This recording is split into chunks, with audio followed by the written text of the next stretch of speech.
বিসমিল্লাহির রহমানির রহিম। পরম করুণাময় ও অসীম দয়ালু আল্লাহর নামে শুরু। ومن أحسن قولا ممن دعا إلى الله وعمل صالحا وقال إنني من المسلمين।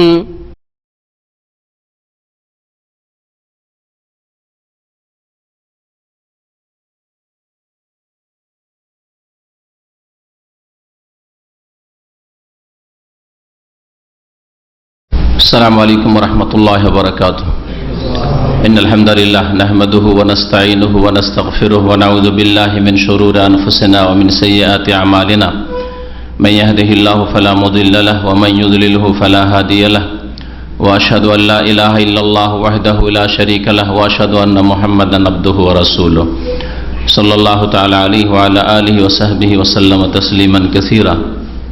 يا أيها الذين آمنوا اتقوا الله حق تقاته ولا تموتن إلا وأنتم مسلمون. يا أيها الناس اتقوا ربكم الذي خلقكم من نفس واحدة وخلق منها زوجها وبث منهما رجالا كثيرا ونساء واتقوا الله الذي تساءلون به والأرحم إن الله كان عليكم رقيبا. يا أيها الذين آمنوا اتقوا الله وقولوا قولا سديدا يصلح لكم أعمالكم ويغفر لكم ذنوبكم ومن يطع الله ورسوله فقد فاز فوزا عظيما. أما بعد فإن خير الحديث كتاب الله وخير الهدي هدي محمد صلى الله عليه وسلم وشر الأمور محدثاتها وكل محدثة بدعة وكل بدعة ضلالة وكل ضلالة في النار. أعوذ بالله من الشيطان الرجيم. ولكل أمة جعلنا منسكا ليذكروا اسم الله على ما رزقهم من بهيمة الأنعام. সম্মানিত ভাতৃমণ্ডলী আর পর্দার আড়ালের মা এবং বোনেরা, আল্লাহ পাক রব্বুল আলামিনের যাবতীয় প্রশংসা যে আল্লাহ পাক ওয়াহদাহু লা শারীক, যার কোনো অংশীদার নেই, যার তৌহিদ, যার একত্ব আল্লাহ পাকের প্রত্যেকটি ইবাদতে ফুটে উঠেছে, স্পষ্ট হয়ে উঠেছে। যে কোনো ইবাদত বন্দেগী যা শরীয়তে নির্ধারিত রয়েছে প্রত্যেকটিতে আল্লাহ পাকের তৌহিদ, আল্লাহ পাকের একত্ব স্পষ্টভাবে ফুটে উঠেছে। আল্লাহ পাকের তৌহিদ প্রতিষ্ঠা করা হচ্ছে সমস্ত ইবাদত বন্দেগীর লক্ষ্য উদ্দেশ্য। সালাত এবং সালাম নাযিল হবে নবী মুহাম্মদ রাসূলুল্লাহ সাল্লাল্লাহু আলাইহি সাল্লামের উপর, যিনি তৌহিদ দিয়ে তার দাওয়াত শুরু করেছেন এবং তৌহিদের সাথেই দাওয়াত সমাপ্ত করেছেন। মক্কায় যখন নবী করিম সাল্লাল্লাহু আলাইহি ওয়াসাল্লাম প্রথম দিন ইসলামের দাওয়াত দেন, তখন মানুষকে বলতেন, ইয়া আইয়ুহান নাস, হে মানব সকল, কুলু লা ইলাহা ইল্লাল্লাহ, বলো আল্লাহ ছাড়া কেউ সত্য মাবুদ নেই। লা ইলাহা ইল্লাল্লাহ, আল্লাহ ছাড়া কেউ মাবুদ ইবাদতের হকদার নেই। তুফলিহু, তাহলে তোমাদের সার্বিক কল্যাণ হবে।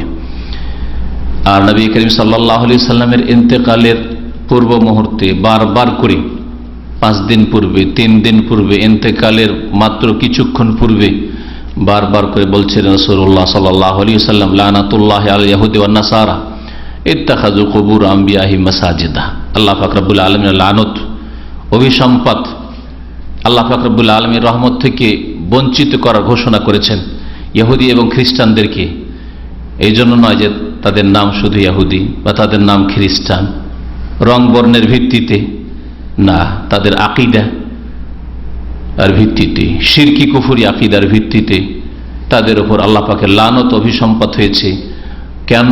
ইত্তাখাযু কুবুর আমবিয়াহি মাসাজিদা, তারা নিজের নিজের নবীদের কবরগুলিকে সেজদার স্থানে পরিণত করেছিল। অন্য রিওয়ায়াতে রয়েছে নেক লোকদের, নবীদের এবং নেক লোক অর্থাৎ আউলিয়া যাদেরকে বলা হয় আজকালকার ভাষায়।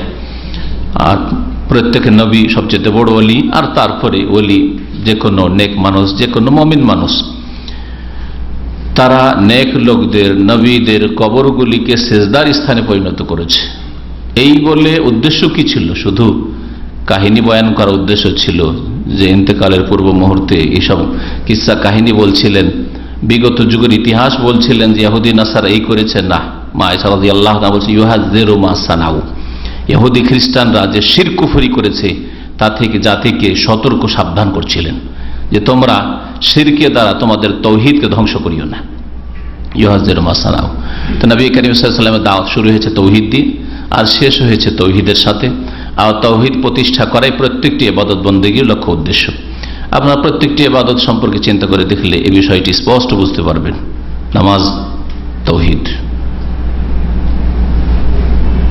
সিয়াম, হজ, কুরবানি, এইরকম যে কোনো ইবাদত বন্দেগী তৌহিদ। ইসলামের যে কালেমা শাহাদাত, তৌহিদ, প্রত্যেকটি বিষয়ে তৌহিদ রয়েছে। বরং একটি ইবাদতের বিভিন্ন ক্ষেত্রে তৌহিদের কথা স্পষ্ট হয়ে উঠেছে। ওর মধ্যে কুরবানি, জবাই করা, আল্লাহ পাক রব্বুল আলামিনের নাম ছাড়া অন্য কারো নাম যদি উচ্চারণ করা হয়, আল্লাহর নামের সাথে আর অন্য কারো নাম যদি উচ্চারণ করা হয়, তাহলে সেটা কুরবানি হওয়া তো দূরের কথা, তাতে নেকি হওয়া তো দূরের কথা, সেই পশুর গোশত খাওয়াই হারাম। হাররামাত আলাইকুল মাইতাতু ওয়াদ-দামু ওয়া লাহমুল খিনজিরি ওয়া মা উহিল্লা লিগাইরিল্লাহি বিহি, তোমাদের উপর হারাম করা হয়েছে হাররামাত আলাইকুমুল মাইতা, মৃত পশু যে মরে গেছে, পশুটা হালাল ছিল কিন্তু মরে গেছে জবাই করার আগে, হারাম। ওয়াদ-দাম, রক্ত হারাম। ওয়া লাহমুল খিনজির, আর শুকুরের শরীরের গোশত হারাম, লাহমুল খিনজির। ওয়া মা উহিল্লা লিগাইরিল্লাহি বিহি, আর আল্লাহ ছাড়া অন্যের নাম যেসব পশু জবাই করার সময় উচ্চারণ করা হয়েছে, বা যেসব পশুকে আল্লাহ ছাড়া অন্যের নাম উৎসর্গ করা হয়েছে, ছেড়ে দেওয়া হয়েছে, এই ষাঁড়টি অমুক দেবদেবীর নামে, এই খাসিটি গৌসুল আজমের নামে, আটরসি বাবার নামে, এই খাসিটি, এই মোরগটি অমুক বাবা পীর সাহেবের নামে, ওমা উহিল্লা লিগাইরিল্লাহি বিহি, হয় ছেড়ে দেওয়া হয়েছে আগে থেকে আল্লাহ ছাড়া অন্যের নামে, আর না হলে জবাই করার সময় আল্লাহ ছাড়া অন্যের নাম যদি উচ্চারণ করা হয়। যদি কেউ বলে বিসমিল্লাহ, আল্লাহর নাম নিয়ে শুরু করছি, আল্লাহু আকবার, আর অমুক পীরের নামে, রসুলের নাম, আল্লাহ রসুলের নামে বিসমিল্লাহ ওয়া রাসূলি, শিরক কুফরি করলাম, শিরক করলাম। কোরবানিও হইল না, নেকিও হইল না, বরং ওই ব্যক্তি ঈমান হারাইল, মুশরিক হইল, আর সেই জবিহাটি, জবাইকৃত পশুটি হারাম হয়ে গেল কার মতো? শুকুরের গোশতের মতো, রক্তের মতো, মৃত পশুর মতো। তাহলে তৌহিদ কত গুরুত্বপূর্ণ বিষয় চিন্তা করুন আপনি। বিসমিল্লাহ বলেছেন, আল্লাহর নাম নিয়ে জবাই করেছেন, সেই জন্য পশুটি হালাল হইল। বিসমিল্লাহ না বলে আর অন্য কারোর নাম নিলে পশুটি হারাম হয়ে যাচ্ছে আপনার জন্য। বিসমিল্লাহ বললেন, ওর সাথে আরো কারোর নাম করলেন, তা শরিক করলেন। আল্লাহর নাম তো বলেছেন, তারপর আল্লাহর সাথে আর কাউকে শরিক করলেন, আরো কারোর নাম নিলেন, বা আল্লাহর নাম নিয়ে জবাই করলেন, কিন্তু অলরেডি আগে থেকে পশুটি আর কারোর নামে ছাড়া আছে, তাহলে সেই পশুটি হারাম, খাওয়াই হারাম সেই পশুটি। তো এই তৌহিদ কুরবানিতেও ফুটে উঠেছে। আজকের আলোচ্য বিষয় হচ্ছে কুরবানি সম্পর্কে কিছু কথা। কুরবানির সবগুলি মাসাইল আলোচনা করা সম্ভব নয়, আর কুরবানি সম্পর্কে আমাদের অনেক পুরাতন আলোচনা আছে। তো আজকে বেশ কয়েকটি দিক নিয়ে আলোচনা করব। আমাদের সময় অল্প, কারণ আমাদের আলোচনার পরে আমাদের যেসব পুরাতন ছাত্র তাদের কিছু জরুরি কাজ আছে আমাদের দাওয়াতি উদ্দেশ্যে, সুতরাং তারা আলোচনার পরে এখানে বসবে না, এটাও জানিয়ে দিচ্ছি। এবং আমরা সংক্ষেপে আজকে কুরবানি সম্পর্কে আলোচনা করছি। সূরা হজের আয়াত নম্বর 34-এ মহান আল্লাহ ইরশাদ করছেন, ওয়ালিকুল্লি উম্মাতিন জাআলনা মানসাকা, আর প্রত্যেক জাতির জন্য আমি কুরবানির নিয়ম নীতি নির্ধারণ করেছি। প্রত্যেক উম্মতের জন্য আল্লাহ পাক রব্বুল আলামিন মানসাক, মানসাক কুরবানির অর্থে ব্যবহৃত হচ্ছে। নসক কুরবানিকে বলা হয়, আর নসকের আরেকটা অর্থ হচ্ছে হজের যতগুলি কাজকর্ম, হজের কার্যাবলীকে নসক বলা হয়। আহকামুল মানাসিক মানে হজ উমরার মাসাইল, আর মানাসিক বা নসক এর মানে কুরবানিও হয়। ইন্না সলাতি ওয়া নুসুকি, নিশ্চয় আমার সালাত আর আমার নসক মানে আমার কুরবানি এখানে। তো কখনো কখনো কুরবানির অর্থে নসক শব্দটি ব্যবহার হয়েছে, আর কখনো কখনো একটু ব্যাপক অর্থে কোরবানির সাথে হজ উমরা ওগুলোও সামিল, বরং ইবাদত বন্দেগীর অর্থেও সামিল। ইন্না সলাতি ওয়া নুসুকি, নিশ্চয় আমার নামাজ এবং অন্যান্য ইবাদত বন্দেগী, এটাও হইতে পারে, যেমন অনেকে বলেছেন। ওয়া মাহি, এমনকি আমার সারা জীবন, ও মামাতি, আমার মরণ, মওতের পূর্বে মওতের পরে সমস্ত জীবন কারোর জন্য, লিল্লাহ, আল্লাহ পাকের জন্য, যিনি বিশ্বজাহানের প্রতিপালক। তো আল্লাহ পাক বলছেন প্রত্যেক উম্মতের জন্য আমি কুরবানির নীতিমালা নির্ধারণ করেছি, নিয়ম কানুন আল্লাহ পাক নির্ধারণ করেছেন। তার প্রত্যেক জাতি, যেই জাতিগুলির জন্য আল্লাহ পাক রব্বুল আলামিনের আসমানি পেগাম এসেছে আম্বিয়া রসুলগণের মাধ্যমে, তাদের জন্য কুরবানির বিধিবিধানও ছিল। প্রত্যেক উম্মত, প্রত্যেক যুগে কোরবানি ছিল, নিয়ম পদ্ধতি এতে পার্থক্য হতে পারে, কিন্তু কোরবানি আল্লাহ পাক রব্বুল আলামিন নৈকট্য লাভের জন্য পশু জবাই করা, পশু জবাই করলেন আল্লাহ পাকের নৈকট্য লাভের জন্য, তারপর তাতে কিছু খেলেন, গরিব মিসকিন খাওয়াইলেন, এই ধরনের নিয়ম নীতি ছিল প্রত্যেক জাতিতে। আল্লাহ পাক বলছেন কেন? লিয়াযকুরু ইসমাল্লাহ, যাতে করে তারা আল্লাহ পাক রব্বুল আলামিনের নাম স্মরণ করে, আলামা রাযাকাহুম, ওই সব পশুর ওপর যা তাদেরকে আমি দান করেছি, রিজিক হিসাবে দিয়েছি, উপজীবিকা দিয়েছি, মিন বাহিমাতিল আনআম, চতুষ্পদ জন্তু হতে। তাহলে চতুষ্পদ জন্তু যা তাদেরকে আমি দিয়েছি, তা সেগুলি জবাই করার সময় যাতে করে কার নাম উচ্চারণ করে? ইসমাল্লাহ, আল্লাহর নাম উচ্চারণ করে। তাহলে কেউ যদি আল্লাহ সাহেবের নাম উচ্চারণ করে, যেমন খাসি মোরগের ভিড় বরদাস্ত করা যায় না, ওরসে নিয়ে যাওয়া হয়, এগুলি আল্লাহর জন্য নিয়ে যাওয়া হয়, আল্লাহর স্মরণের জন্য নয়, বরং বাবাকে স্মরণ করে। আরে বাবাকে সবসময় স্মরণ করতে পারছি না, ওরসের দিন তো কমপক্ষে স্মরণ করি, তাই নিয়ে যাওয়া হচ্ছে খাসি মোরগ। বড় শিরক, বড় কুফরি। নবী করিম সাল্লাল্লাহু আলাইহি সাল্লামের হাদিস সহিহ মুসলিমে রয়েছে, আলী রাদিয়াল্লাহু তাআলা বর্ণনা করেছে 4 প্রকারের মানুষের উপর আল্লাহ পাকের লানত রয়েছে। তার মধ্যে এক প্রকার হচ্ছে লান আল্লাহ মান যাবাহা লিগাইরিল্লাহ, আল্লাহ পাকের অভিসম্পদ লানত রয়েছে, মানে আল্লাহ পাক রহমত থেকে বঞ্চিত করার ঘোষণাই করে দিয়েছে, তোরাকে রহমত দেবই না। অথচ আল্লাহ পাকের একটি রহমত ভাগ করে দিয়েছেন সমস্ত মখলুকাতকে সৃষ্টি, সেই হাদিসে রয়েছে। আর 99টি রহমত, আল্লাহর রহমতকে 99 ভাগ, 100 ভাগ করে 99 ভাগ আল্লাহ পাকের রহমত আছে আখিরাতের জন্য। তারপরেও আল্লাহ পাক এই রহমত থেকে বঞ্চিত করার ঘোষণা করেছেন, এই হচ্ছে লানতের অর্থ। কাকে? মান যাবাহা লিগাইরিল্লাহ, যার আল্লাহ ছাড়া অন্যের সন্তুষ্টির জন্য, অন্যের নৈকট্যের জন্য, অন্যের নামে জবাই করে, উৎসর্গ করে বা পশু ছাড়ে।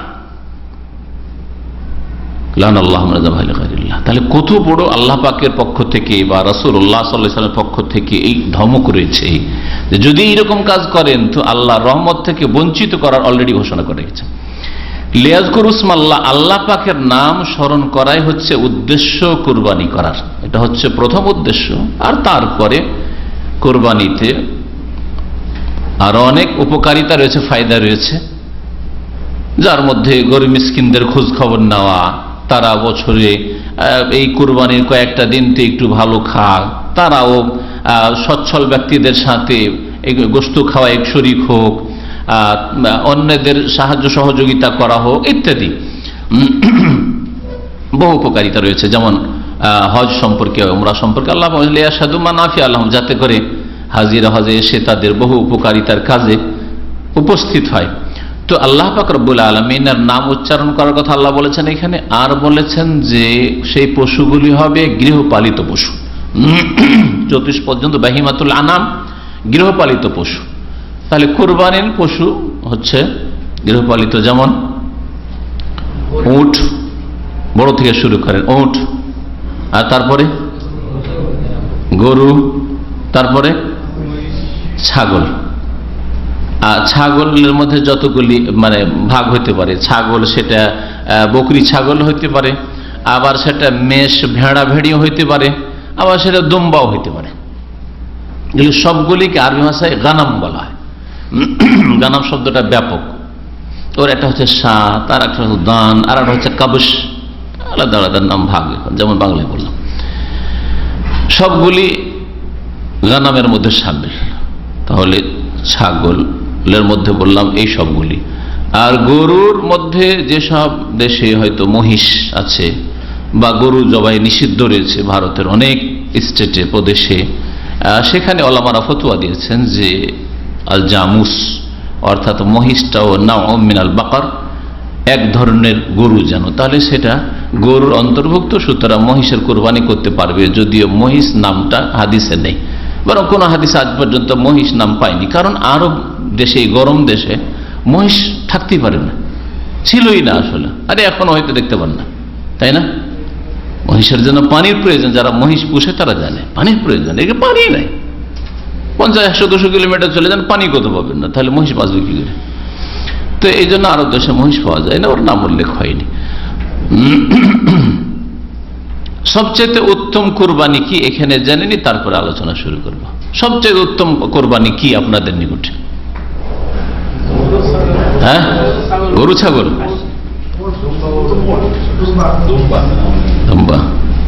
ওট কারা বললেন? মাশাআল্লাহ, ওট। মাঝামাঝি কে বললেন না, কেউ গরু বললেন, অথচ গরু সবচেয়ে বেশি মহব্বত করেন আপনারা গরুর গোস্তের সাথে, তাই না? আরে খাসির গোস্ত ছেড়ে বিশেষ করে বাঙালি বোনেরা ভাইদের চাইতে বেশি ওই যে খাসি আবার খাই কেউ নাকি, গরু হইতে হবে। আর কেউ গরু বললেন না যে গরু উত্তম, খাসিটাও বললেন, বকরিটাও বললেন, দম্বাও বললেন, আর উটটাও বললেন, বড়টা বললেন, ছোটটা বললেন, মাঝামাঝি কোনোটাই বললেন না। অথচ মাঝামাঝিটা অনেক সময় ভালো হয়। আরবিতে একটা কায়দা আছে, খায়রুল উমুরি আওসাতুহা, মাঝামাঝিটা ভালো, মধ্যপন্থাটা ভালো। তো এখানে ওই কায়দা ফিট হবে না। যেই পশু দ্বারা বেশি ফায়দা রয়েছে সেই পশুর কোরবানি করা সবচেয়ে বেশি উত্তম। কোন পশুতে বেশি ফায়দা আছে? ওটের গোস্ত বেশি হয় না গরুর গোস্ত বেশি হয়? ওটের গোস্ত বেশি হয়, একটা দিক। 2 নম্বর দিক, নবী করিম সাল্লাল্লাহু আলাইহি ওয়াসাল্লাম গরুর কোরবানি করেছেন না ওটের করেছেন? ওটের করেছেন। ভাগ করেছেন না গোটা করেছেন? হ্যাঁ, গোটা গোটা করেছেন। একটা করেছেন না আরো বেশি করেছেন? 100টি করেছেন বিদে হজ। জি হ্যাঁ। কেন এগুলো বলছি? কারণ আজকাল এক শ্রেণীর লোকেরা আছে যারা ওই ভাগ ধরে নিচ্ছে, কোটিপতি, মাসে 5,000, 7,000, 10,000 ইনকাম করে, আর ওই গরুর ভাগ ধরে বসে আছে, ওটের একটা ভাগ ধরে বসে আছে। না, মোটেই উচিত নয় এটা। জায়েজের বিষয়টি পরে বলবো, কিন্তু কথা হচ্ছে সবচেয়ে উত্তম কুরবানি হচ্ছে সবচেয়ে বড় পশু, যাতে আপনিও লাভবান হলেন, গরিব বেশি গোস্ত হলে না বেশি দিতে পারবেন। হ্যাঁ, আমাদের আঞ্চলিক ভাষায় কথাটি আছে, আরে হাঁড়িতে পাতিলে থাকলেন না ডয়ে উঠবে, মানে চামচে উঠবে। তো আপনার বাড়িতে গোস্ত বেশি হইলেই না আপনি দান করতে পারবেন। নিজেই চিন্তা করছেন আমার ছেলেমেয়েরা 2-3 দিন খেতে পাবে না, কি আর দান করব। তারপরে ফ্রিজ তো আজকাল হয়েছে, মাশাআল্লাহ, আর দান করার প্রয়োজনই বাকি। অধিকাংশ লোক কিন্তু কুরবানির গোস্ত আজকাল দান করতে চায় না, এই ফ্রিজের মুসিবত। আল্লাহ এই ফ্রিজ উঠিয়ে নিলে সোজা হয়ে দান করবে। জি, নিয়ামত দিলে আল্লাহ পাক শুকরিয়া আদায় করার জন্য, যে বাবা তোমাদেরকে নিয়ামত দিয়েছি যাতে তোমরা ভালো খেতে পারো এই ফ্রিজের মাধ্যমে। তো তারা কি শুরু করলো? না শুকরি, বখিলি, কৃপণতা শুরু করলো। কখনো না। আপনার ফ্রিজ হওয়ার আগে যে অবস্থা ছিল, যে চরিত্র ছিল দান খায়রাতের ক্ষেত্রে, সেই উত্তম চরিত্র আপনার হওয়া উচিত। বরং তার চাইতে বেশি আল্লাহ পাকে শুকরিয়া আদায় হওয়া উচিত। আলহামদুলিল্লাহ, আল্লাহ পাকে নিয়ামত দিয়েছেন এই কৃপণতা করার জন্য। যেইভাবে দান করতাম সেইভাবে দান করবো, যেভাবে খাওয়াইতাম ওইভাবে খাওয়াবো গরিব মিসকিনকে। সবচেয়ে উত্তম কোরবানি হচ্ছে উটের কোরবানি, গোটা উট, ভাগ নাই, গোটা উটের কোরবানি। তারপরে 2 নম্বরে উত্তম কোরবানি গোটা গরুর কোরবানি, গাভী হোক আর বলদ হোক। আর তারপরে উত্তম কোরবানি হচ্ছে গোটা দম্বা, খাসি, ভেড়া, এগুলি সব একই রকমের কোরবানি। আর তারপরে তখন ভাগ আসবে, তারপরে তখন ভাগের স্থান আসবে। এই 3 নম্বর হওয়ার পরে তখন ভাগের স্থান আসবে। উটের 7 ভাগের 1 ভাগ, গরুর 7 ভাগের 1 ভাগ সমান একটা বকরি, ছাগল বা মেষ ইত্যাদি। এই হচ্ছে কুরবানির সিরিয়াল বা তরতিব। যারা সচ্ছল ব্যক্তি তারা উত্তম থেকে নিচে নামার চেষ্টা করবেন না, বরং নিচে থেকে ওপর দিকে যাওয়ার চেষ্টা করবেন। গোটা গরু যদি দিতে পারেন বা তার চাইতে ভালো যদি গোটা আপনি ওঁট দিতে পারেন তাহলে নিচে কেন নামবেন? আর যদি দেখেন যে না আমি দিতে পারছি না গোটা ওঁট অথবা গরু অথবা খাসি, তখন ভাগে আসেন। ভাগ আর ছাগল, একটা ছাগল আর একটা 7 ভাগের 1 ভাগ, 7 ভাগের 1 ভাগ গরু অথবা উট সমান না পার্থক্য রয়েছে? কিছু আলেমারা পার্থক্য করেছে যে না, তাহলে গোটা খাসিটা বেশি ভালো ভাগের চাইতে। আরেক দল বলছেন না, সমান, কারণ নবী করিম সাল্লাল্লাহু আলাইহি ওয়াসাল্লাম সমান করে দেখিয়েছেন। জিহাদের ময়দানে গনিমতের ধন সম্পদ ভাগ করতে গিয়ে দেখা যাচ্ছে যে যতগুলি মুজাহিদিনরা শরীক হয়েছেন জিহাদে, তাদেরকে গনিমতের ধন সম্পদ যে দিতে হবে, বকরি ছাগল সবার একটা একটা করে জুটে না। তাহলে কিছু লোককে বকরি দেওয়া হলো আর অন্যদেরকে কি দেওয়া হলো? ওঁট দেওয়া হলো। তো ওঁটের 7 ভাগের 1 ভাগ মানে 7 ভাগের 1 ভাগ সমান একটা ছাগল করা হলো। এইভাবে নবী করিম সাল্লাল্লাহু আলাইহি ওয়াসাল্লাম একাধিক জিহাদের ময়দানে নীতিমালা পদ্ধতি অবলম্বন করেছেন। তাহলে এইরকম হাদিসগুলি দিয়ে বোঝা যায় যে একটা ভাগ আর একটা ছাগল সমান।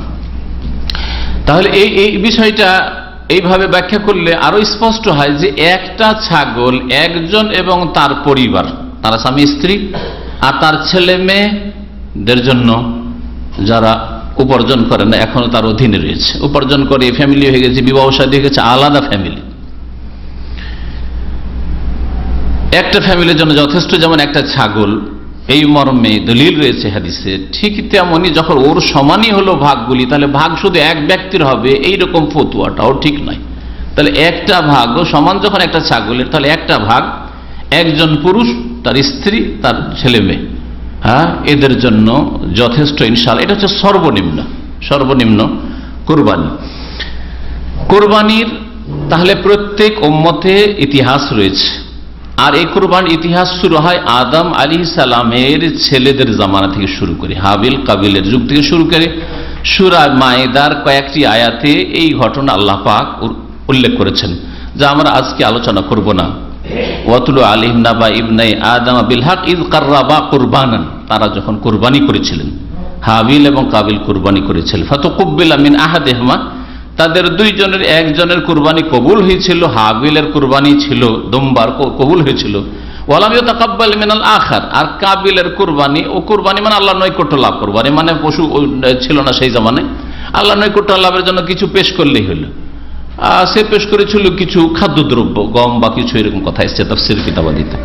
আল্লাহ পাক কবুল করেননি। আল্লাহ পাক যার মধ্যে ইখলাস দেখেছেন, নিষ্ঠা দেখেছেন, আন্তরিকতা দেখেছেন, আল্লাহ পাক জানছেন মানুষের অন্তরের কথা, আল্লাহ পাক কবুল করেছেন। কালা, তখন হিংসা হয়ে গেল যে তোর কবুল হইল আমার হইল না, তোকে খুন করবো, লা আকতুলান্না। কালা ইন্নামা ইয়াতাকাব্বালুল্লাহু মিনাল মুত্তাকিন, তখন হাবিল কাবিলকে ভাইকে উত্তরে বলেছিলেন যে আল্লাহ পাক আল্লাহ ভীরুদের তরফ থেকে কবুল করেন। আল্লাহ রূপ চেহারা দেখেন না যে তোমার চেহারা দেখে আল্লাহকে খারাপ লেগেছে, আমার চেহারা ভালো লেগেছে, আমার কবুল করে, এমন কথা নাই।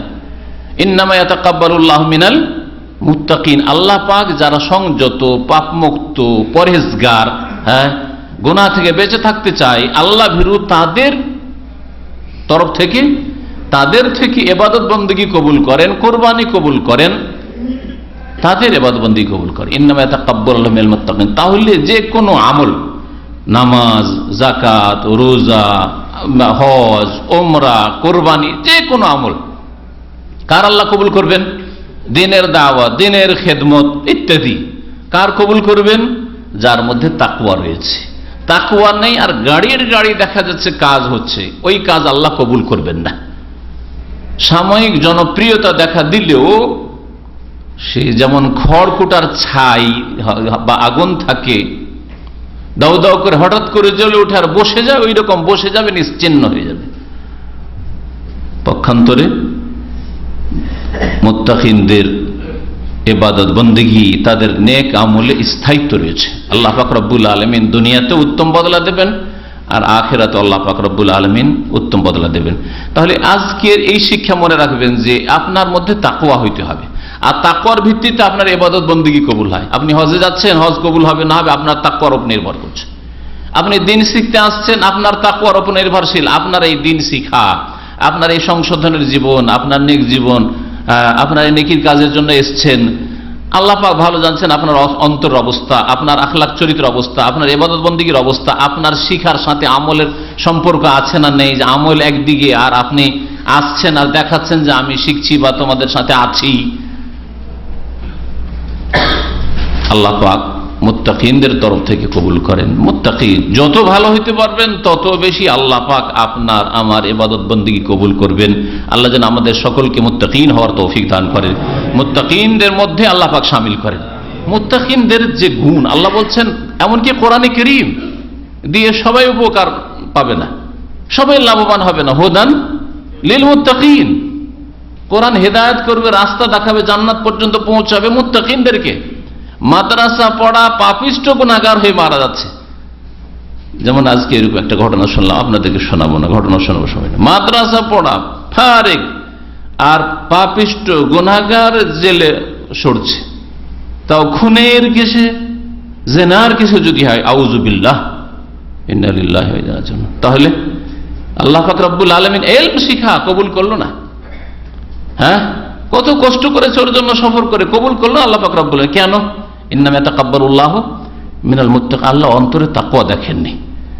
ফ্রিতে খেয়েছো, লজিং আর পড়েছো, কিন্তু এই পড়া দিয়ে সংশোধন চাওনি, নিজের জীবনকে সুন্দর করে গড়তে চাওনি, সুতরাং আল্লাহ পাক কবুল করেননি, আল্লাহ মুখে ছুড়ে দিয়েছেন।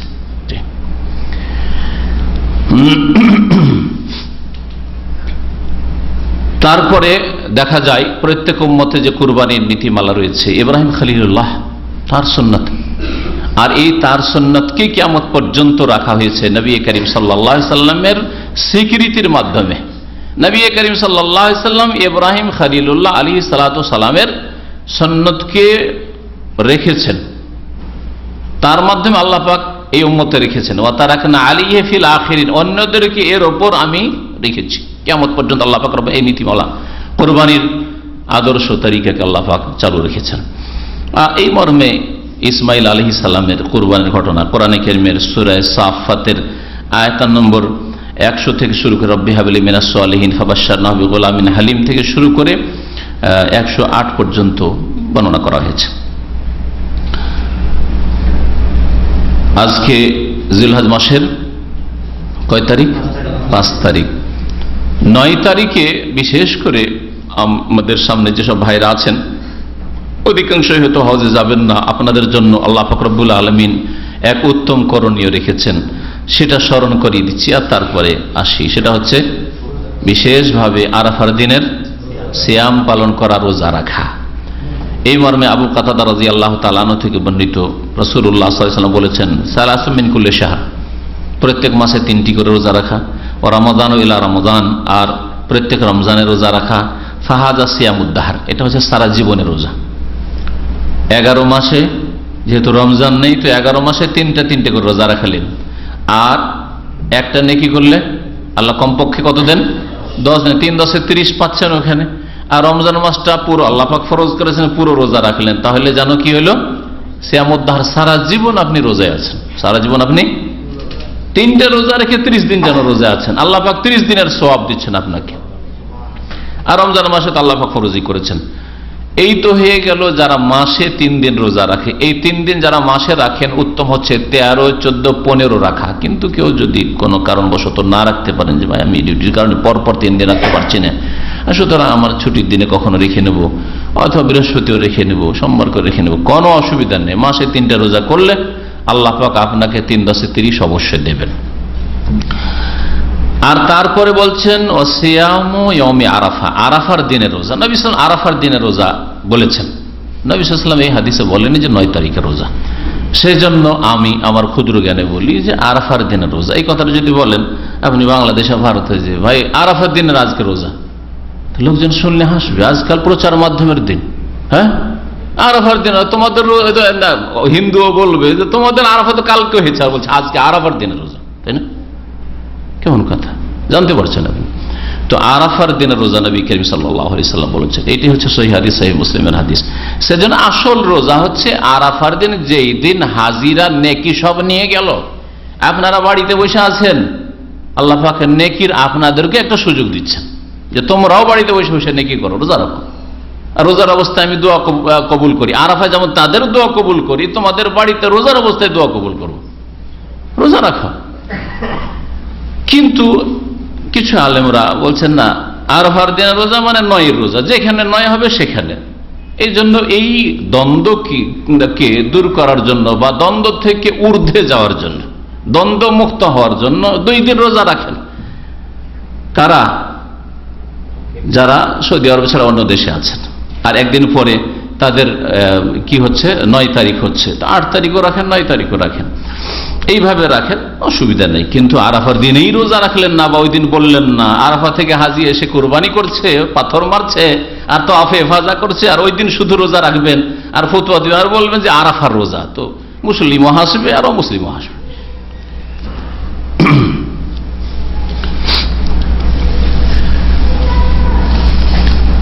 বলছেন নবী করিম সাল্লাল্লাহু আলাইহি সাল্লাম, আরাফার রোজা রাখলে আহতাসিবু আলাল্লাহ, আমি আল্লাহর কাছে আশা করি, আইয়ুকাফিরা সানাতাল্লাতী ক্বাবলাহ, গত বছরের গুনাহ মাফ হবে, ওয়াসানা আল্লাতী বাদা, আর ওই বছরেরও গুনাহ মাফ হবে যেটা এরপরে আসছে, মানে আগামী বছরেরও গুনাহ মাফ হবে। তাহলে গত 1 বছর আর আগামী 1 বছর, 2 বছরের গুনাহ মাফ হবে আরাফার একটি রোজা রাখলে। তাহলে যেসব ভাইরা আর অতিরিক্ত নফল হিসাবে রাখেন, 1 তারিখ থেকে শুরু করে 9 পর্যন্ত 9টা রাখলেন, বা 5টা 6টা রাখলেন, 3টা রাখলেন, তার আরো বেশি নাকি বলেন। একদিন যদি আল্লাহর সন্তুষ্টির জন্য রোজা রাখেন, নবী করিম সাল্লাল্লাহু আলাইহি ওয়াসাল্লাম হাদিস রয়েছে সহিহ মুসলিম, মান সামা ইয়াওমান ফি সাবিলিল্লাহ, যে ব্যক্তি আল্লাহ পাক রব্বুল আলামিনের রাহে একদিন রোজা রাখে। ফি সাবিলিল্লাহর মানে কি? একদল বলছেন ফি সাবিলিল্লাহ মানে আল্লাহর রাস্তায় জিহাদে গেছে, আর জিহাদের এক সফর কষ্ট, আর সেখানে গিয়ে রোজা রাখছে, এটাও কেউ এই সংকীর্ণ অর্থ বুঝিয়েছেন। আর একদল বলছেন ফি সাবিলিল্লাহ মানে আল্লাহ পাকের সন্তুষ্টির জন্য। ফি সাবিলিল্লাহ মানে আল্লাহ পাক রব্বুল আলামিনের সন্তুষ্টির জন্য যেই ব্যক্তি একটি রোজা রাখবে, বা'দাল্লাহু ওয়াজহাহু আনিন নার 70 খরিফান, আল্লাহ পাক তার মুখমণ্ডলকে, চেহারাকে জাহান্নাম থেকে 70 বছরের দূরে রাখবেন, মানে আল্লাহ পাক জাহান্নাম থেকে দূরে রাখবেন। এই ফজিলতগুলি মানে কি, ফরজ বাদ দিয়ে মাঝে মাঝে ফরজ ছাড়েন, আর একটা দিন এই জান্নাতের আশায়, জাহান্নাম থেকে বাঁচার আশায় রোজা রেখে নিলেন। এই ফজিলতগুলির মানে আরাফার দিনে রোজার ফজিলত মানে এই যে 2 বছর ধরে ফজর নামাজ তো পড়লেন না, আর আরাফার রোজা রাখলেন, আশা করলেন যে 2 বছরের গুনাহ মাফ, নাকি? কখনো না। যেমন মালিকের, আপনারা কফিলের আন্ডারে কাজ করেন, কোম্পানিতে কাজ করেন, ব্যক্তি কফিলের কাছে কাজ করেন, যদি আসল ডিউটি টাইমে ডিউটি না করেন, তাহলে বাইরে ওভার টাইম আর বোনাস ওইসবের আশা করা বেকুফি ছাড়া কিছু নাই, তাই না? আসল ডিউটিটা আপনি 8 ঘন্টা 10 ঘন্টা যা আছে করে দেন, আর তারপরে বোনাস ফোনাসের আশা রাখেন, তারপরে আপনি ওভার টাইম পাওয়া যায় কি যায় না দেখি, বেতন তো হচ্ছে 1000, আর ওভার টাইম দিয়ে আরো কিছু বাড়ানো যায় কি যায় না, তাই না? কিন্তু ডিউটির সময় যদি না থাকে, না বিকেলবেলা যখন ডিউটি শেষ হয়ে আসছে গিয়ে বলেন আমি ওভার টাইম করার জন্য এসেছি, হবে? কখনো হবে না। তো এই জন্য ফরজ ঠিক রেখে, ফরজ নামাজ 5 ওয়াক্ত ঠিক আছে, ফরজ রমজান মাসে রোজা ঠিক আছে, ফরজ যাকাত ঠিক আছে, ফরজ হজ ঠিক আছে, ফরজ হেজাব মহিলাদের পর্দা ঠিক আছে, ফরজ আপনার উপর যে ভরণ পোষণের দায়িত্ব রয়েছে, স্ত্রী ছেলে মেয়েদের বাপ মায়ের, বৃদ্ধ বাপ মায়ের ইত্যাদি, বা বিধবা তালাক প্রাপ্তা বোনেরা রয়েছে ইত্যাদি, যার ভাই বোন আপনার ফরজ রয়েছে, এই ফরজগুলি আদায় করার পরে আপনি যদি এই সুন্নত কাজগুলি করেন, অতিরিক্ত কাজগুলি করেন, নেকির কাজগুলি করেন, তাহলে গুনাহ খাতা মাফ হবে, ছোট গুনাহ মাফ হবে, আর বড় গুনাহর জন্য তওবা শর্ত রয়েছে। তাই আল্লাহ পাকের কাছে আশা করা যায় যে বড় গুনাহ যদি কারো দ্বারা হয়েও যায়, তো আল্লাহ পাকের কাছে তওবা করলে, এই নেক আমলগুলি করার পরে যদি তওবা করে, তো আল্লাহ পাক মাফ করবেন।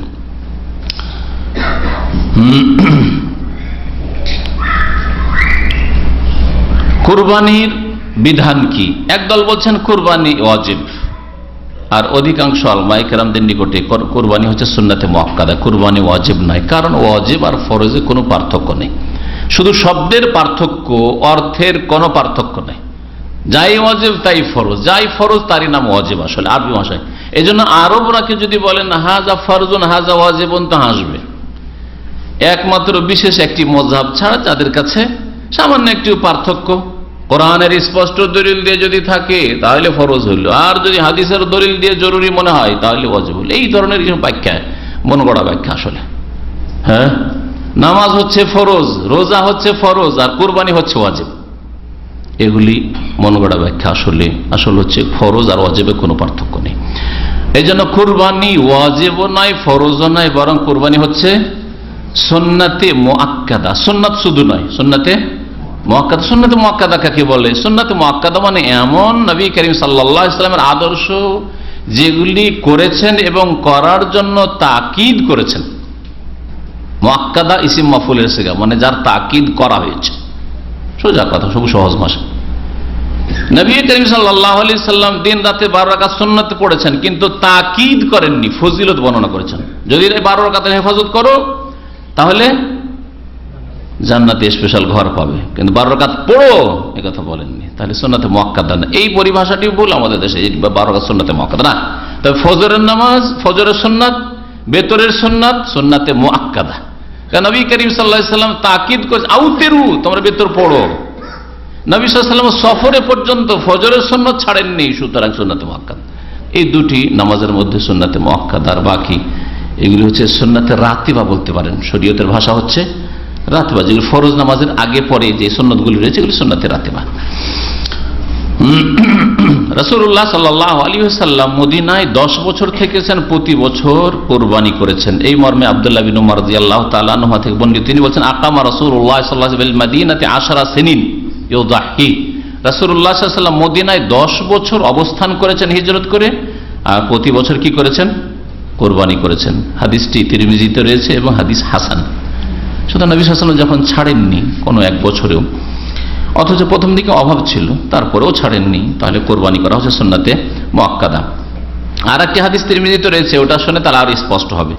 একজন লোক এসে আব্দুল্লাহ বিন উমর রাদিয়াল্লাহু তাআলা আনহুকে জিজ্ঞাসা করে, তার নবী সাল্লাল্লাহু আলাইহি ওয়াসাল্লামের জীবদ্দশার পরে, ইন্তেকালের পরে জিজ্ঞেস করলেন এসে, আনিল উযহিয়া, কুরবানি সম্পর্কে, আওয়াজিবাতুন হিয়া, কুরবানি করা কি ওয়াজিব? ফাকালা, তখন তিনি বলছেন, দাহা রাসূলুল্লাহ সাল্লাল্লাহু আলাইহি ওয়াসাল্লাম, রাসূলুল্লাহ সাল্লাল্লাহু আলাইহি ওয়াসাল্লাম কুরবানি করেছেন, ওয়াল মুসলিমুন, আর মুসলিমরাও কুরবানি করেছে, মানে সাহাবীরাও কুরবানি করেছে। ফাআদা আলী, লোকটি আবার জিজ্ঞাসা করেছে, যে আমি জিজ্ঞেস করছি কুরবানি কি ওয়াজিব, জিজ্ঞাসা করছি কুরবানি কি ওয়াজিব, আর সাহাবী কি বলছেন? ফাকালা দাহা রাসূলুল্লাহ সাল্লাল্লাহু আলাইহি ওয়াসাল্লাম, রাসূলুল্লাহ সাল্লাল্লাহু আলাইহি ওয়াসাল্লাম কুরবানি করেছেন, ওয়াল মুসলিমুন, আর মুসলিমরাও কুরবানি করেছেন। তো কি বোঝা গেল এর দ্বারা? এর দ্বারা বোঝা গেল যে নবী করিম সাল্লাল্লাহু আলাইহি ওয়াসাল্লাম করেছেন, তুমি করো, সচ্ছলতা থাকলে, অভাব না থাকলে করো কোরবানি। আর কোরবানি ওয়াজিব না, কোরবানি ওয়াজিব নয়, ওয়াজিব যদি হইতো তাহলে বলতেন, ওয়াজিব যদি হইতো তাহলে বলতেন, কিন্তু নবী করিম সাল্লাল্লাহু আলাইহি ওয়াসাল্লাম কোরবানি করেছেন। ওয়াজিব নয় বলবো সেই জন্য তুমি ছেড়ে দেবে, যেমন আজকালকার মুসলমানরা অধিকাংশ, যেখানে সুন্নাত বলেন দিলও হালকা করে, না সুন্নাত বললে হালকা হয়ে গেল, না, এরকম না।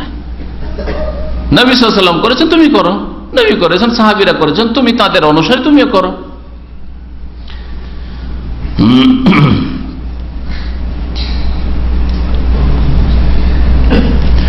আর একটি মাসলা একটু আগে আলোচনা করলাম, ওই মর্মে একটি হাদিস শুনাই। তা হচ্ছে যে একটি ছাগল, দুম্বা বা ভেড়া, ভেড়ি, বা গরুর বা উটের 7 ভাগের 1 ভাগ একজন এবং তার পরিবারের জন্য যথেষ্ট।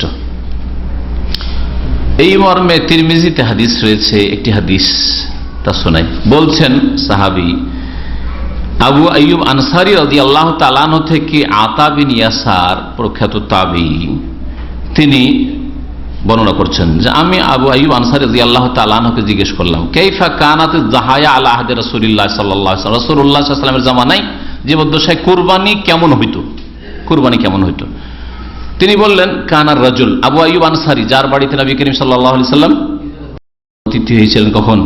হিজরত করে এসে আল্লাহ পাকের হুকুম। সবাই ধরে টানতে শুরু করেন নবী সাল্লাল্লাহু আলাইহি সাল্লামের উষ্ট্রি।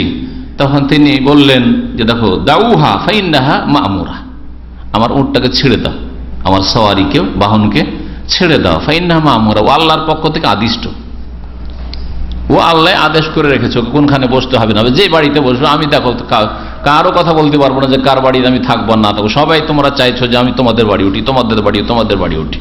দাউহা ফাইন্নাহা মা'মুরা, ছেড়ে দাও, যেই বাড়ি থেকে বসবে ওটাই আল্লাহর পক্ষ থেকে জানো। সুবহানাল্লাহ। আবু আইয়ুব আনসারীর উঠানে গিয়ে উটটা বসে গেল। আবু আইয়ুব আনসারী রাদিয়াল্লাহু তাআলা আনহু বলছে যে কানার রাজুলু ইউদাহি বিশাতে আনহু ওয়া আন আহলি বাইতি, সাহাবীরা একজন একটা ছাগল বকরি জবাই করত নিজের পক্ষ থেকে আর নিজ পরিবারের পক্ষ থেকে, নিজের পক্ষ থেকে আর নিজ পরিবারের পক্ষ থেকে। তাহলে বোঝা গেল যে একটা বকরি শুধু বা একটা খাসি, একটা দুম্বা, একটা ভেড়া ভেড়ি একজনের জন্য নয়, যে একজনের নামে হইতে হবে, কার নামে বলেন, ভুল কথা। আনহু ওয়া আন আহলি বাইতি, তার পক্ষ থেকে ও তার পরিবার। আর পরিবার আজকাল ফ্যামিলি মানে স্বামী স্ত্রী আর ছেলে মেয়েরা। জি, যখন আপনার ছেলে পরিবার হয়ে গেছে তো সে আলাদা পরিবার। যুক্ত নেই যে পাঁচ, আমাদের দেশে যেটা একসাথে এক অন্যে খাওয়া দাওয়া, সেটা আসলে পরিবার কোথায়? পাঁচটা পরিবার, 5 ভাই বিয়ে শাদী করেছে, ছেলে হয়ে গেছে, 5টা পরিবার হয়ে গেছে। তো যৌথ ফ্যামিলি একসাথে খাচ্ছেন, সেটা দেশাচার কথা। এটা কোনো শরীয়তের ওয়াজিব ও সুন্নত কাজী করছেন না, বরং পর্দার গর্দা উড়িয়ে দিচ্ছেন একবারে, ভাবিকে দেখে আর ছোট ভাইয়ের বউকে দেখে আর বেহায়া বেপর্দা হয়ে আর কত রকমের যে পাপ হচ্ছে। তো আল্লাহ পাকে হেফাজত করে। তো ফায়াকুলুন ওয়া ইউতঈমুন, সাহাবায়ে কেরাম নিজেরাও খেতেন এবং অন্যদেরকে খাওয়াতেন। হাদিসটি তিরমিজিতে রয়েছে, ইমাম তিরমিজি হাদিসটি বলছেন হাসানুন সাহিহুন, সহিহ হাদিস। জাবের বিন আব্দুল্লাহ রাদিয়াল্লাহু তাআলা আনহু থেকে বর্ণিত, তিনি বলছেন শাহিদতু রাসূলুল্লাহ সাল্লাল্লাহু আলাইহি ওয়াসাল্লাম আল আযহা, নবী সাল্লাল্লাহু আলাইহি ওয়াসাল্লামের সাথে আমি কুরবানিতে উপস্থিত হইলাম, বিল মুসাল্লা, ঈদগাহে।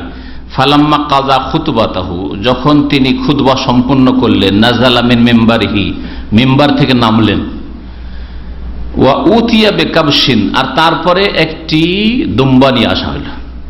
তো মেম্বার থেকে নামার পরে দুম্বা নিয়ে আসা হলো। এর দ্বারা বোঝা গেল যে ঈদের দিনে ঈদের নামাজ আগে হবে না খুতবা আগে হবে?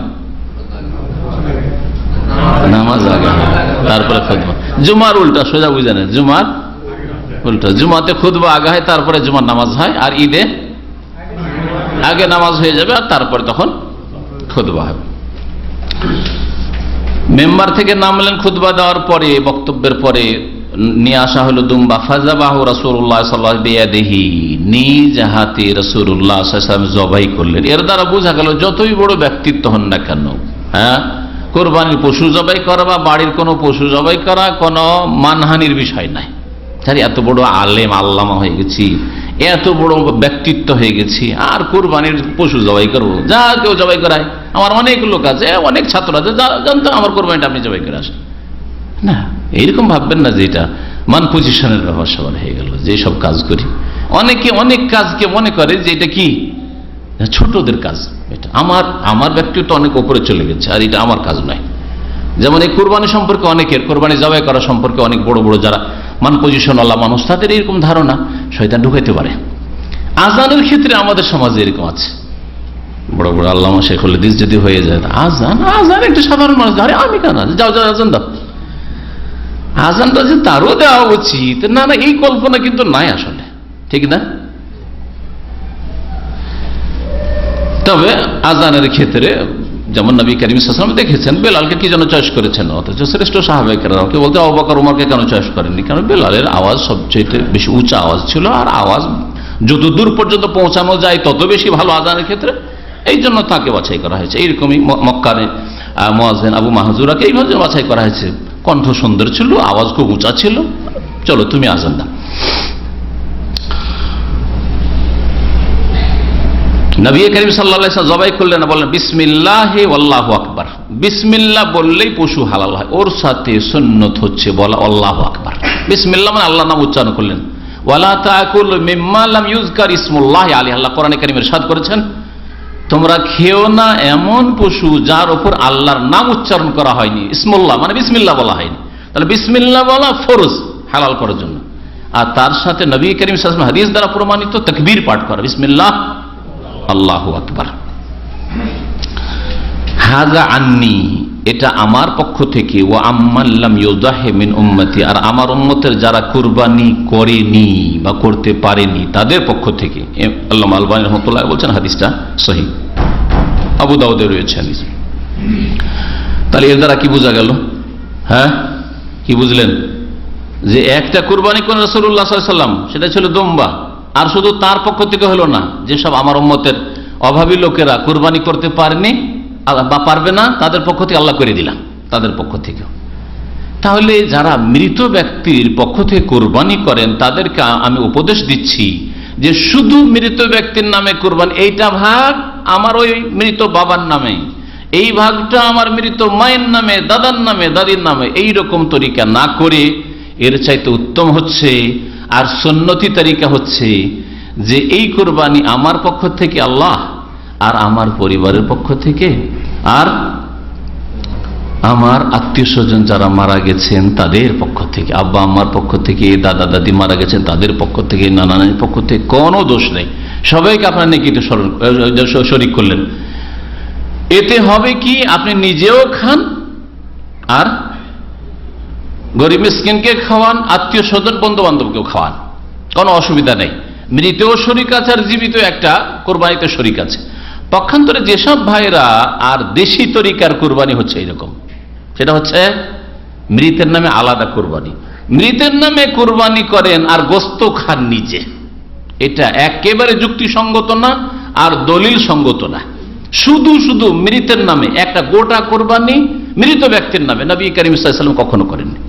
হ্যাঁ, তবে মানে তার পক্ষ থেকে আর অন্যদের পক্ষ থেকে এইভাবে করেছেন। কিন্তু শুধু এই ভাগটা বা এই কোরবানিটা, এই পশুটা অমুক মৃত ব্যক্তির নামে, এইরকম কোরবানি সুন্নত নয়। জায়েজ কিনা সুন্নত নয়, তাহলে জায়েজ কিনা? একদল বলছেন যে হ্যাঁ সেটাও সাদকা জায়েজ, অসুবিধা নেই। আর একদল বলছেন যখন নেই প্রমাণিত এইরকম তখন জায়েজ নয়। এটা ওলামাদের ফতোয়া নকল করলাম। আমরা বলি যদি জায়েজও হয় তাহলে সেটা সাদকা, কারণ আপনি গোটা পশুটা দিয়ে মৃত ব্যক্তিকে নেকি পৌঁছাতে চাইছেন, আপনার জন্য, আপনার সচ্ছল স্ত্রী ছেলে মেয়ের জন্য গোস্ত খাওয়া যায় না। আপনি তাহলে সাদকার গোস্ত গরিব মিসকিনকে দান করে দেন মৃত ব্যক্তিকে নেকি পৌঁছানোর উদ্দেশ্যে, নেকি পৌঁছানোর উদ্দেশ্যে। আর এইরকম ফতোয়া শুনলে মাথা টেনে নিবে, কচ্ছপের মতো মাথা টেনে নিবে। আর কোরবানি করা হইতো না মৃত্যুর নামে, কারণ খেতেই তো পাবো না, খেতেই তো পাবো না, তাই না? সুন্নতে সোজা হয়ে আসবে, সোজা সুন্নতের কাছে আসবে। জি, আর যদি আপনি করতেই চান যে ঠিক আছে আমি অসুবিধা কি, দান করবো, খাওয়াবো, দান করে দেন, গোস্ত দান করেন, মৃতের নামে কোরবানি করেন আর দান করেন, যেমন অনেক ওলামারাই এইরকম ফতোয়া দিয়েছেন। আল্লাহু আ'লাম।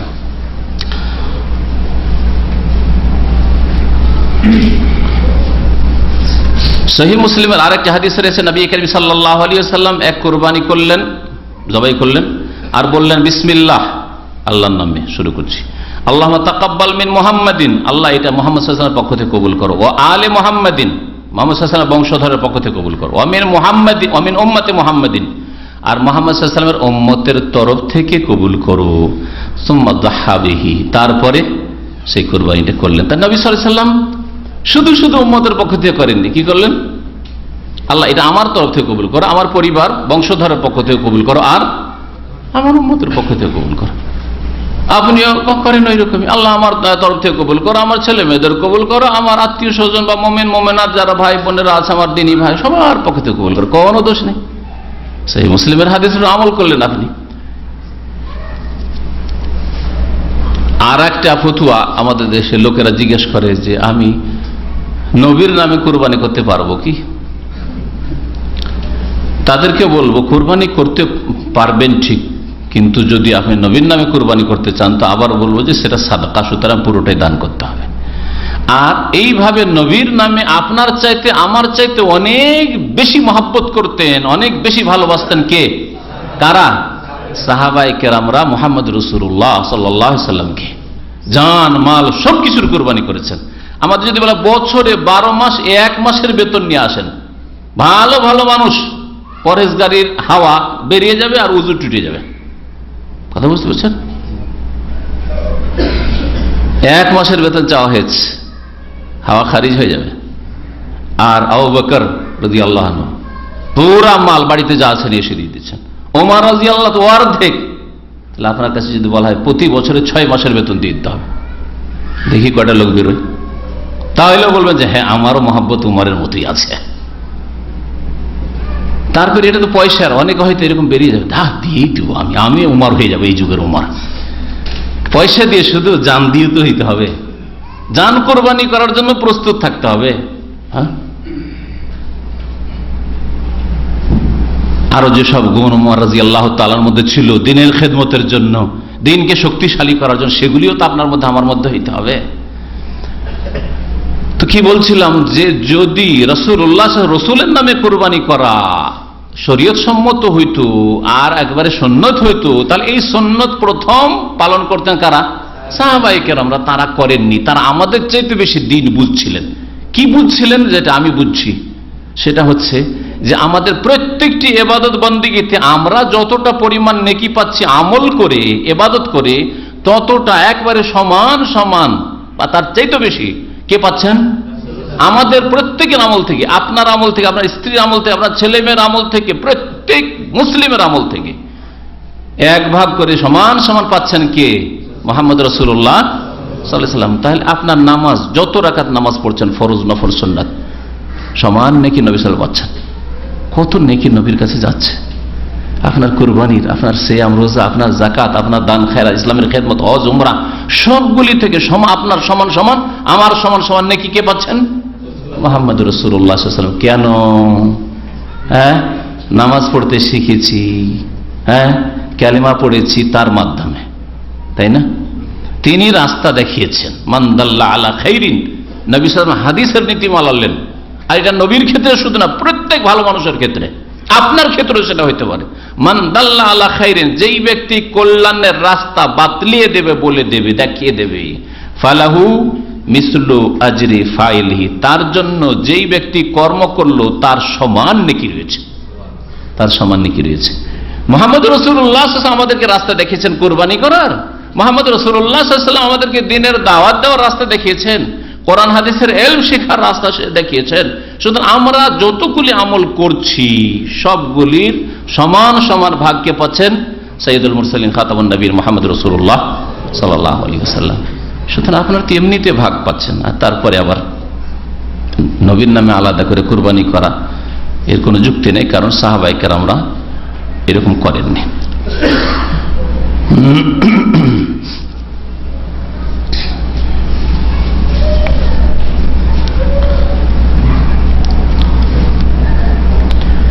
কোরবানি কখন করতে হবে? কোরবানি করার সময় কখন? গ্রামে হোক আর শহরে হোক, কোরবানি করতে হবে ঈদের সালাতের পরে, ঈদের নামাজের পরে। প্রত্যেক এলাকায় ঈদের নামাজ যখন হয়ে যাবে তারপরে কোরবানি করতে পারবে। ধর আমরা মক্কা থেকে এত দূরে আছি যে আমাদের ঈদের নামাজ মক্কাতুল মুকাররমা বা মদিনার 45 মিনিট আগে হয়ে যাচ্ছে, ঠিক না? আমরা পূর্ব দিকে সৌদি আরব আছি, তাহলে আমাদের যখন ঈদ হয়ে যাবে, মক্কা ঈদ হয়নি, ঠিক না? আমরা কোরবানি করতে পারবো। কিন্তু মক্কার লোকেরা বলবে হ্যাঁ সৌদি আরবের মধ্যে তো কোনো কোনো জায়গায় ঈদ হয়ে গেছে, দামামি ঈদ হয়ে গেছে, সুতরাং কোরবানিটি করেই মসজিদ হারাম ঈদ পড়তে যায়, চলবে না? চলবে না। তাহলে প্রত্যেক দেশে নিজের ঈদুল আজহা পড়ে নিয়ে তারপরে কোরবানি করতে পারবেন, তার আগে কোরবানি করা চলবে না, গ্রামে হোক আর শহরে হোক। কিন্তু মজহাবের যে কুপরিণাম রয়েছে, মজহাবের যে ভুল ফতুয়া রয়েছে, আর মজহাবের যে অবৈধ হিল্লা রয়েছে, হিল্লা বুঝেন? বাঁকা রাস্তা, বাঁকা রাস্তা, হারামকে হালাল করার রাস্তা। 3 তালাক দিয়ে বিবি হারাম হয়ে গেছে, এখন যে কোনো ভাবে স্ত্রীকে দখল করতে হবে, যেতে দেওয়া হবে না কোথাও, তখন হিল্লা বের করো, আর ঠিক আর বিয়ে দাও কারোর সাথে, 1 রাত 2 রাতের জন্য জিনা করো, আউযুবিল্লাহ, নোংরামি, অভিশপ্ত হালালা। আমার একটা আলোচনায় মর্মে আছে। ওই রকমই কুরবানির ক্ষেত্রে এদের একটা হিল্লা আছে, ওদের ফিকার কিতাবে, প্রসিদ্ধ ফিকার কিতাব, তাতে আছে ওয়াহিলাতুল মিসরি। গ্রামের লোক তো পারবে, কারণ গ্রামে তো ঈদ নেই। গ্রামে ঈদ নেই, ঈদ নেই, তখন আগে আর পরের তো ব্যাপার স্যাপার নেই। তাহলে ফজর হইলেই, যেমনই ফজর হইল, আল্লাহ আকবার আজান হইলে জবাই করে দিতে পারে। ফজর হয়ে গেছে মানে দিন হয়ে গেছে, জবাই করে দিতে পারে, তাদের ফতুয়ায়। গ্রামের লোকেরা, শহরের লোকেরা, আরে গ্রামের লোক কোরবানি গোস্ত খাবে ফজরে ফজরে, আর শহরের লোক মুক্তা খাবে। ঢাকার লোকেরা তাকাবে, যারা গ্রামের লোক খাচ্ছে আর আমরা পাশে শহরে বাস করি, সেই জন্য খেতে পাবো না। বলছে হিলাতুল মিসরি, মিসরি মানে মাদানী, যারা শহরে বাস করে।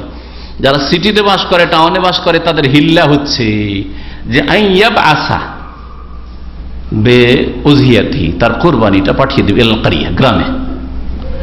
ঢাকা শহর থেকে গ্রামের বাড়িতে পাঠিয়ে দেবে, বা পাশের গ্রামে পাঠিয়ে দেবে। ঢাকা শহর আশপাশে গ্রামগুলি আছে না, ওই গ্রামে পাঠিয়ে দেবে। আর গ্রামে গিয়ে জবাই করে নিয়ে এসে শহরে বসে বসে খাবে। কথা বুঝতে পেরেছেন? এখনো ঈদ হয়নি, শুধু ফজর হয়েছে, আল্লাহ আকবার ফজর আজান হয়েছে, খাক। বুঝতে পেরেছেন? এগুলি হচ্ছে মযহাবের মন গড়া ফতোয়া আর হিল্লা। এইরকম বহু হিল্লা আছে। টাকা পয়সা আত্মসাৎ করার ক্ষেত্রে হিল্লা, বিবি হালাল করার হিল্লা, তারপরে আপনার এই ধরনের হিল্লা, একটা হারামকে হালাল করার হিল্লা, তারপরে বৈধকে অবৈধ করার হিল্লা, সব বহু হিল্লা রয়েছে। আল্লাহ পাক সব হিল্লা থেকে যেন বাঁচায়। তো কখন কুরবানি করবে এই মর্মে শোনেন।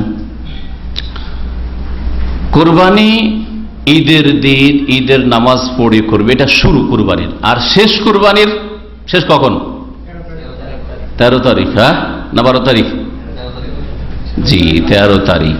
দলিল বলে, হাদিস, সহিহ হাদিস বলে যে 13 তারিখ পর্যন্ত কুরবানি চলবে। তাহলে কুরবানির দিন কয় দিন? 10 তারিখ, 11, 12, 13, 4 দিন কুরবানি চলবে। যদিও প্রথম দিন কুরবানি করা উত্তম, এতে কোনো সন্দেহ নেই। নবী করিম সাল্লাল্লাহু আলাইহি ওয়াসাল্লাম বিদায় হজে 100 কুরবানি করেছেন, ভাগ করেননি যে 25টা বা আজকে 50টা করেনি, বাকি 11, 12, 13 তারিখ দিয়ে পুরা করি করেননি। 100টা কুরবানির 64, 65টা বা 66টা করলেন নিজে, আর তারপরে বাকিটা আলী রাদিয়াল্লাহু তাআলা বলেন তুমি বাকিটা করে দাও তরফ থেকে। একদিনেই করেছেন। তাহলে 10 তারিখ কোরবানি করা উত্তম, এই হাদিস বলে। কিন্তু কোরবানি 13 তারিখ পর্যন্ত চলে। পক্ষান্তরে মযহাবের ফতোয়া হচ্ছে দেশীয়, যে কোরবানির দিন হচ্ছে 3 দিন, 10 তারিখ, 11, 12, 13 তারিখে তাদের কাছে কোরবানি নেই। আর এই ভুলটা, এটা ফিকহ মুহাম্মদী বলে একটা কিতাব আছে উর্দুতে, এক নিউ মুসলিম ভারতের লিখে, আর ওই কিতাবটা বাংলাতেও ছেপেছে বাংলাদেশে। আর এটা আহলে হাদিসদের কিতাব যেহেতু বলা হয়, আর আহলে হাদিসের কিতাব এই ভুলটা আছে, যার ফলে এই সম্পর্কে সতর্ক করে দেওয়া জরুরি। অনেকে ভাববে যেটা তো আমাদের আলেম, কোরআন হাদিসের আলেম লিখছে, মানে দলিল আছে, কিন্তু এই মাসলাটা এইভাবে লিখে চলে গেছে যে কুরবানি 3 দিন চলবে 12 তারিখ পর্যন্ত। এটা ভুল। দলিল শুনেন তাহলে এই মর্মে। প্রথম দলিল যে কুরবানি ঈদের নামাজের আগে হবে না। বারা বিন আযিব রাদিয়াল্লাহু তাআলা বর্ণিত, যাহা খালে আবু বুরদা বলছে, আমার মামা আবু বুরদা কুরবানি করে ফেলেছিল কাবলা সালাহ, ঈদের নামাজের আগেই। ফাকালা রাসূলুল্লাহ সাল্লাল্লাহু আলাইহি ওয়াসাল্লাম, রাসূলুল্লাহ সাল্লাল্লাহু আলাইহি ওয়াসাল্লাম বলেন, তিলকা শাতুল লাহমিন, এটা গোশতের বকরি, এটা গোশতের ছাগল, গোশত খাওয়া হইল, এটা কুরবানি হলো না। ফাকালা ইয়া রাসূলুল্লাহ, তখন হে আল্লাহর রাসূল, ইন্না ইনদি জাযআতা মিনাল মাজ, তাহলে কেমন হলো? আর তো আমার কাছে এরকম কোন মানে বয়স যে 1 বছর হইতে হবে বা দাঁতা হইতে হবে এরকম তো বকরি ছাগল নেই, কিন্তু আমার কাছে একটা বকরি আছে জাজা। জাজা বকরি হচ্ছে 6 মাসের। 6 মাসের বকরি বা ভেড়া, এগুলিকে জাজা বলা হয়। মাছ বলা হয় শুধু বকরিকে, ছাগলকে। ছাগল আছে 6 মাসের। ফাকালা দাহকে বিহা, ঠিক আছে, তোমার কাছে যখন আর নেই, এটা কুরবানি তুমি করে নাও, ওই 6 মাসেরটাই চলবে তোমার। ওয়ালা তাসলুহু লিগাইরিকা, তবে তোমার ছাড়া আর কারো জন্য 6 মাসের ছাগলের কুরবানি চলবে না। তুমি যখন এরকম ভুল করেই দিয়েছো, আগেরটা কুরবানি হয়নি, গোশত খাওয়া হইলো, এই 6 মাসেরটা দিয়ে করো। তাহলে 6 মাসের বকরি কেউ জবাই করে তা চলবে না, কমপক্ষে 1 বছর হইতে হবে। আর সতর্কতা হচ্ছে দাঁতা হয়ে যাও। দাঁতা হইলে সন্দেহ মুক্ত হয়ে গেলে, বিশেষ করে কেনা হইলে ধোকাবাজ আজকাল মার্কেটে। আপনার ভাই, আপনার খাসি কতদিনের হইলেও বলিয়েন না 1 বছর বেশি হয়ে গেছে, আসলে মিথ্যু গো, দাম নেবে কোরবানির মৌসুমে, সেই জন্য বলছে 1 বছর। 1 বছর হয়নি। তাহলে দাঁত দেখে না, 2টো দাঁত হয়েছে বা দাঁত ভেঙে পড়ে গেছে, 2 দাঁত ব্যাস হয়ে গেছে, তার মানে 1 বছর হয়ে গেছে দাঁত। এই জন্য মুসিন্না মানে সিন, দাঁত থেকে, এটাই সতর্কতা। যদি অনেকেই ফতোয়া দিয়েছেন যে 1 বছর হলে চলবে, কিন্তু নিজের বাড়ি হলে সেটা 1 বছরের হলে হইতে পারে। রাসূলুল্লাহ সাল্লাল্লাহু আলাইহি ওয়াসাল্লাম বললেন, মান যাহা ক্বাবলা সালাতে, কেউ যদি ঈদের নামাজের আগে কুরবানি করে দেয়, ফাইন নামাজ যাবাহা লিনাফসি, নিজের জন্য কুরবানি করলো, আমার যাবাহা বাদা সালাহ, আর কেউ যদি ঈদের পর ঈদের নামাজের পরে কুরবানি করে, ফাকাদ তাম্মা নুসুকাহু, তাহলে তার কুরবানি কমপ্লিট হলো, ওয়া আসাবা সুন্নাতাল মুসলিমিন, আর মুসলিমদের আদর্শকে সুন্নতকে পেল। তাহলে এটা শুরুটা জানলেন, শেষটা দেখেন। জুবাইর বিন মুতিম রাদিয়াল্লাহু তাআলা আনহু থেকে বর্ণিত মুসনাদে আহমদের হাদিস, তাতে রয়েছে, হাদিসটা একটু লম্বা, আমাদের দলিল ওই জায়গাটুকু বলছি। নবী সাল্লাল্লাহু আলাইহি ওয়াসাল্লাম, কুল্লু ফিজাজ মেনা মানহারুন, মেনার যে কোনো গলি কুরবানির জায়গা। তাহলে মেনার কসাইখানাতে গিয়ে জবাই করতে হবে, হাজী সাহেবদেরকে জরুরি নয়। এটা আজকাল আইনগত ব্যাপার, সব রাস্তাঘাট খারাপ করিয়েন না, ময়লা আবর্জনা করে দিয়েন না, লোকজনের চলাফেরা মুশকিল হবে, সেই জন্য যাও বিশেষ এলাকা, ওখানে অনেক দূরে আছে, ওখানে কসাইখানা কোরবানি করে আসো। না হলে মেনার যে কোনো অলিতে গলিতে যে কোনো জায়গায় কোরবানি করে দিলে কোরবানি হয়েছে, এটা হচ্ছে সবচেয়ে উত্তম কোরবানি হাজির। কিন্তু মেনা ছাড়াও কেউ যদি হাদির কোরবানি, হজের কোরবানি, তামাত্তু কিরানের কোরবানি মক্কার হারামের এলাকার ভিতরে করে দেয়, হারামের বাইরে না, হালাল এরিয়াতে চলবে না, যেমন মসজিদে তানিম পার হয়ে চলে গেল ওইদিকে, বা এদিকে হুদুদে হারাম, হারামের বর্ডার লিখা আছে, তারপরে বাইরে করলো।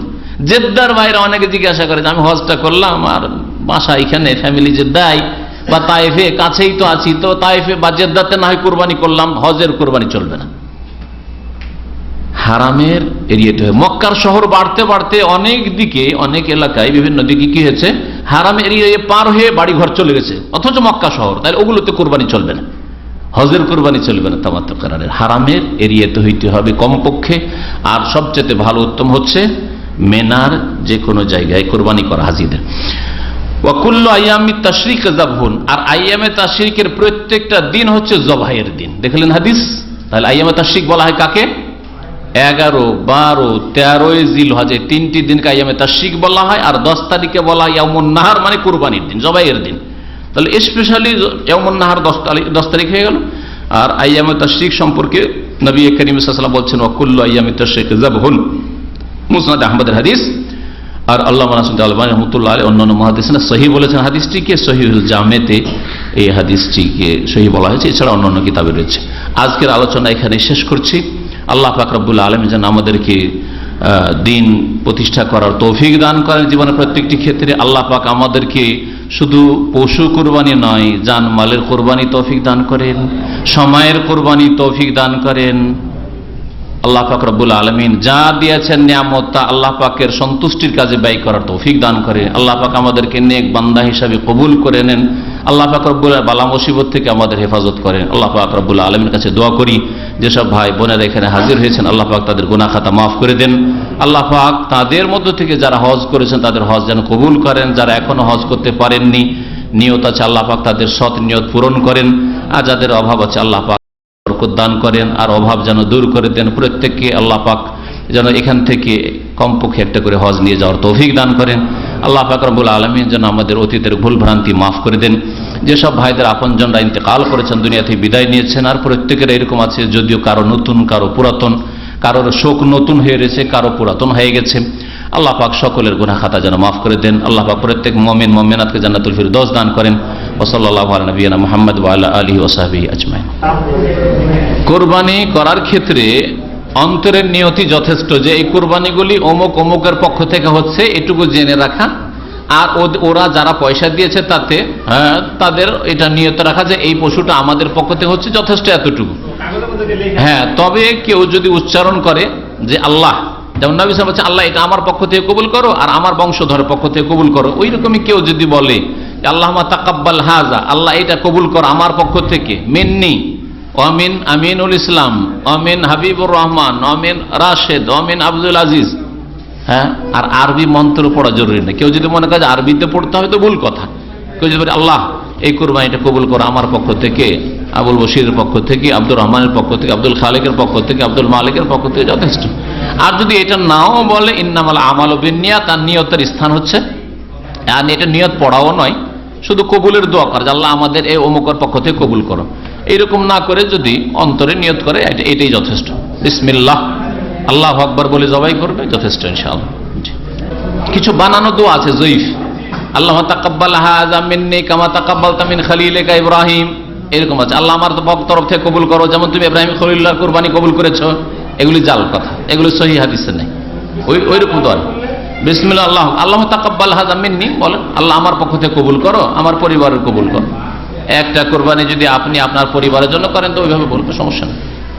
যেসব মুসলিমদের আকীদা সম্পর্কে জানি না, আসল হচ্ছে যে তারা মুসলিম আমাদের কাছে, প্রত্যেকের খতিয়ে খতিয়ে দেখতে না, ভাই এই ভাইটা নতুন এসছে, আর আমার জন্য জরুরি নয় যে ভাই এর আকীদায় সুফিবাদ আছে নাকি, শিরিক আছে নাকি, বেদাত আছে নাকি, নাওয়াইতো আছে নাকি, কোনো প্রয়োজন করেন না। আসল হচ্ছে যে তিনি মুসলিম যখন, তখন সে সহি আকীদার লোক।